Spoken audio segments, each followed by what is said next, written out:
ये भी उल्टी हो जाएगी। अच्छा, मुझे तो ऐसा कुछ भी महसूस नहीं हो रहा। साहिल ने देखा कि मेघा के हाव भाव कुछ बदले बदले से नजर आ रहे हैं। वो बात कहते हुए एक बार भी साहिल को आंखों से नहीं देख रही थी। उसके चेहरे पर एक अजीब सी मुस्कान थी और वो लगातार अपनी लटों को उंगली में फंसाकर खुद में खोए हुए गुनगुना रही थी।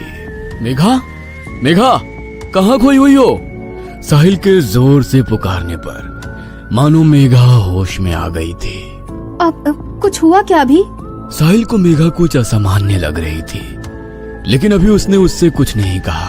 कुछ नहीं, एक कप चाय बना दोगी प्लीज, सर दुख रहा है। मेघा रसोई में जाती है और रसोई में खड़े साहिल के बड़े भाई को अपनी लाल लाल आंखों से अजीब तरह से देखने लगती है। क्या बात है मेघा, तुम ठीक हो? मेघा धीमे कदम बढ़ाते हुए विनय के नजदीक पहुंच जाती है, जिससे विनय बहुत अनकंफर्टेबल फील कर रहा था। ये लो, कुलदेवी का प्रसाद है, मैं वही देने के लिए यहाँ आया था।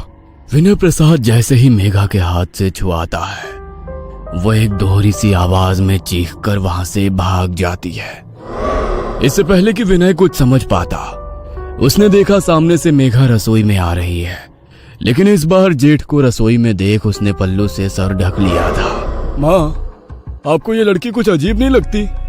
कभी पल्लू ठीक करती है, कभी आकर चिपकने लगती है, पता नहीं कैसे संस्कार है इसके।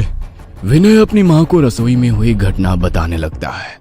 अरे एक नंबर की चरित्रहीन लड़की पल्ले पड़ गई हमारे। छी, तुझे आकर छूने की कोशिश कर रही थी। नई बहू की इस हरकत को जानकर मालिनी के पैरों तले जमीन सरक गई थी। पहले मैंने उसे कमरे में किसी